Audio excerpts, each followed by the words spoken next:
তুমি জানো কয়েকদিন আগে যখন ব্রেকআপ হয়েছে আমি ভাবছিলাম এমন মনে হয় জীবনটা শেষ হয়ে যাবে। এমন সময় আমার মনে হলো যে না, আমার তো একটা ফ্যামিলি আছে, একটা বড় বাড়ি আছে, একটা মা আছে।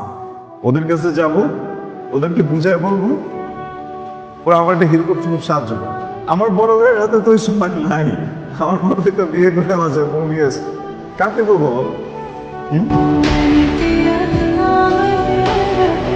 তোমার সাথে এক মিনিট কথা বলা যাবে? আরো কিছু বলা কি বাকি আছে কোনো? হ্যাঁ,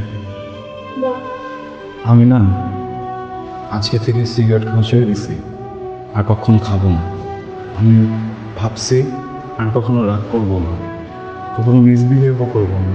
আমার যত বাজে অভ্যাস আছে না, সব আস্তে আস্তে ঠিক করে ফেলবো। তুমি এসব আমাকে কারণ আমি আর মেনে নিতে পারতেছি না। কি মেনে নিতে পারতেছো? আমার সব থেকে